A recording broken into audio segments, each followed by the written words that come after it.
To approve. A motion to approve the secondhand goods to Games to Gold. Could I just ask a question? Yes, sir. I assume things have gone well since they've been there? No complaints or incidents, or? No? Yeah. I will second the motion Yeah, then. that's good.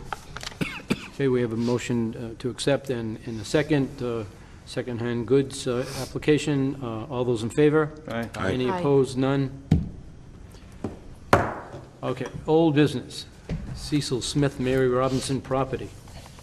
Anything new? No. Well, we just went through the police station March 6, 2017 joint meeting with Finance Committee, final presentation. And then we had sent a letter per Mr. McDonald to MassDOT regarding the beautification of Route 6 along the Country Club in New Bedford. No, please. It's And- not the beautification. I know, It's the maintenance. The non-beautiful. It's the maintenance. Tongue in cheek, my friend. It's the maintenance. Or lack of. And so we got a nice little letter, but there's no time frame. Hopefully, Ms. Perry will take care of this, but I will call her come springtime and remind her of the letter she sent, and make sure they uphold their responsibility along Route 6. Maybe you could borrow the golf cart and just ride up and down and pick things up. Well, we can have, maybe we can get the sheriff to do it, Yeah. get one of his guys to do Well, it. that's what's, I mean, it'll end up being the trial court people or the prisoners that are at least going to be doing the, picking up the litter. But, you know, I mean, the stuff is just, it's bending into the road. It's horrible. You know, it just, and to be honest with you, and I'll be honest with you, the Country Club of New Bedford is also culpable in this, okay? Because they allow crap vegetation to grow on the fence and grow over the fence that goes over to the highway, you know, and they routinely, when they decide to cut their lawn and also to do any kind of fall cleanup, they blow the leaves up against the fence, which just promulgates all this crap growing the next season. So they're part and parcel of this. They like to see that junk to create some kind of a screen. Well, you know something? Buy some arborvitaes, okay? Buy some arborvitaes and cut down the noxious weeds and the noxious vines. There's nothing wrong with that. But they're allowing this to happen. And the other part is, too, is that, you know, you and I as a homeowner cut lawn, if we have it, that's close to the road, even though that there's a town easement for it, okay? The Country Club of New Bedford has lawn maintenance equipment, but yet the town cuts Hathaway Road at least twice or three times a year. There's no reason why New Bedford the Country Club can't maintain their own lawn, even though it's on the other side of the fence. Everybody, every single homeowner, every single business, some businesses will do that. I understand the town using the lawnmowers that they need to cut to maintain on empty lots or lots that create, you know, that have a site restrictions to it. But, you know, Country Club in New Bedford, they have guys that do this every year. You know, they hire the grounds crew. They can maintain that, but yet, you know, if the town is gonna continue to main Hathaway Road for the Country Club in New Bedford, then you know something, let's keep track of our time and bill them for it. Because there's no reason why the town has to do it when the Country Club of New Bedford is more than capable of handling it. And that's the only portion of the road that the town cuts, because they can't cut Route 6. They don't do Slocum Road. New Bedford Country Club maintains Slocum Road. So there's no reason why they can't do Hathaway Road. So, you know, You mean Route Country 6? Club of New Bedford is gonna be partly responsible for the condition of the way Route 6 looks like. Because to be honest with you, I'm getting tired of just commenting on this. It just looks like a pigsty, you know, and the state and New Bedford Country Club have to own up and get some responsibility on this. I believe we sent a letter last year, if I'm not mistaken, to the. Yeah, send a letter. Yeah, we sent a letter last year in June, and it's now March, and it's now January, and we got a response from the state. Way to go, state, way to get on the ball. No, I'm And talking it says, about the well, we're gonna, you know, and this is what, we're aware of your concerns, and establishing a scheduled work to routinely address such matters throughout the growing season. In conjunction with and as a follow-up to the vegetation management, a team will be assigned for the removal of litter. Yay! Mr. You Herron. know, ridiculous. Since this is a recurring problem, I'm gonna go see the sheriff and see if he can put it on his yearly things to do for the town on a. They've done it before. Yeah, but it's not the town, John, that's the state. Oh, I know, but it's not a safe area to work. No, it's not. So if the sheriff can do it, he can bring the proper equipment, and I'd like to see him, if he could put it on a yearly schedule for us, because it comes up every year. So if that could be one of his projects for us every year, I think that'd be great. The problem with having a country club do it, you'd need a police detail to clean that up. I'm not saying they have to do Route 6, Right, okay. but there's no reason why you can't send a guy with a mower to do halfway road. You don't need a police detail for that. Route 6, I understand, okay? And I understand the last time they did it, they did have, you know, a detail, you know, because they had to close the lane. Right, But, you know, something, because then you have a hazard there. Have we sent the country club a We letter? did last year. we sent did at them- I one point in remember. time too. We did last year. Were they responsive? Send them another letter. Well, that's what I Send them was going to another suggest. letter. There's still crap growing on the fence. Yeah, they're So, no, not and- responsive. And I'll sign it. I'll hand deliver it Okay. In the golf cart? in the golf cart with the blue light. And Mr. McDonald, I understand your frustration. I truly, and you see it every day driving home. You know, Every day. I just, you know. I know that. You know, and I don't want to sound like it's a broken record, but you know something? I care about this town. I care about the way it looks. I drive Route 6 every single day of my life, no matter what. Going home, going to work, back and forth all the time.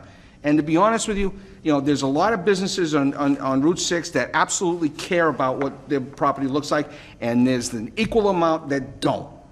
You got a pink piece of crap-looking building on Route 6, right near Dartmouth Woods. The guy doesn't care what it looks like, you know, but yet he's still maintaining a property there. You got several houses that look like crap on that road. Thank God you got somebody from Dartmouth Woods that hopefully will be able to build something and knock down that, Joe's. yeah, Joe's, and used also car. the auto body body, place. yeah. You know, at least that area is there. Now you had some Shylock car business guy who screwed people out, whose buildings, whose cars are getting vandalized, and now the building got vandalized, and now they're there closing up the building, you know, and that property looks like crap.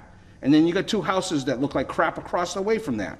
They're coming down. Right, and then you got people that go into some rehab center or some kind of center that the county has further down the road that hang out at the donut shop and damage the property of the donut shop. Which they used to damage the cars from the auto dealer Right. across the street. You know, so, you know, it's getting to the point where, you know, everybody used to say Route 6 from Cross Road to the Westport used to be a honky-tonk. Well, you know something? It's not far from the truth. So You know, and it's getting to be a little sickening seeing it every single day of my life. that's a good segue into my last comment, that I think we need to look seriously along that Route 6 corridor and do something, reach out to businesses that own adjacent property that, and we know who they all are. All that property could be redeveloped. Low-hanging fruit, as my friend David Tattlebaum calls it, low-hanging fruit. There is an awful lot of opportunity in this town, especially along that Route 6 corridor, to beautify that area and to get people involved in opening new businesses that are careful about how they handle and what their buildings look like and how they do business in this town. And we need a concerted effort as a select board to pay attention, to get letters out to abutting businesses and see if they have any plans at all to open businesses along that Route 6 corridor. I know it's easy to talk about it, but we really truthfully need to do that. Could I make two comments? Yes, you can. But I agree with Sean. Sometimes we don't get a lot of help in trying to help keep this town presentable, and that's unfortunate. And the other thing I would suggest is it's a good thing the Patriots won last night, or Sean would be fired up tonight. Oh, yeah, imagine that. Actually, I probably would have been quiet. So, so again, I might think I'm standing on my soapbox about this, but I really truly believe, and I feel sorry for Sean. I go only once a day to work up Route 6, and it is a mess. It's abominable. They got shopping carts from the, Don't get me started on that. you know, the big box Here we store. I go. won't even name the big box store. And then you've got a drugstore across the street with their shopping carts in the middle of Route 6. And it's not just Walmart. This horrible. morning, going to work, there's a woman with a Target one on the corner of Crossroads and Route 6, going down towards Crossroads. Not even funny. It's just, it's pathetic. I mean, And they finally pulled the shopping carts out of the woods. retention pond at Walgreens. You know, they pulled them out and there was ice all over them. Okay, they froze up. There was icicles on these things. And lastly, and Shawn mentioned it because we had a conversation with these two gentlemen from Dartmouth Woods, and this is a bona fide company, two young gentlemen that run a magnificent operation at Dartmouth Woods. They want to buy a significant amount of property up the street, heading west on Route 6, that's on the south side of Route 6, and put in an upscale Dartmouth Woods, and that would be one of the in my opinion the criteria, the initial criteria to get people involved in investing in that Route 6 corridor. That would make an awfully big difference for this company to come in and spend that kind of money. And when that Dartmouth Woods is done, but Dartmouth Woods 2, we're looking at $750,000 in taxes for the town. Something to look for. So You have we need people- to back people like these two gentlemen that own Dartmouth Woods. You have people that are putting some significant amount of money into this town in developing their properties. You have Mario, who was here for the Casket Pig. He's opening up a brand new restaurant in an existing building. You have the two gentlemen from Dartmouth Woods who are gonna build Dartmouth Woods 2. You have St. Anne's Credit Union building a beautiful bank, and just in between each one of those is a crap box. Okay, plain and simple. There's just east of St. Anne's, you have a property that's had damage to the fence, to a stone wall that's been down for over a year. Just up the road, you have shopping carts that just seem to grow out of the ground. They just appear everywhere, And then you have a property west of Walmart that thank God, we complained about, and they did clean it up a little bit, but it still needs to be addressed. Further down, you have an audio-visual building that needs paint. There's another building down the road that needs a bomb, or at least, some repairs and some better-looking paint. It's just so frustrating. It really is. And then you have a Chinese restaurant that closed, that the Board of Health had to send a letter regarding the dumpster that was being overflowed because people were driving by, dumping their own private garbage in there and wasn't being picked up. Well, that's great. The problem is ABC came in, they removed the stuff, but they left everything on the ground. All the bags that were on the ground are still on the ground. That's what I was going to tell you. That still needs to be addressed. That creates a problem. The problem is rodents, vermin, whatnot that be attracted. Where do they go? They go there, or they're going to go to the Capri.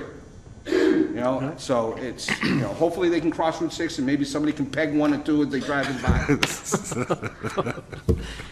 Okay, boy, We could you're right. put some cheese on the other side of the I'm road. glad the Pats won. All I imagine is rats. Okay, exactly. one other announcement, please. Take the minutes.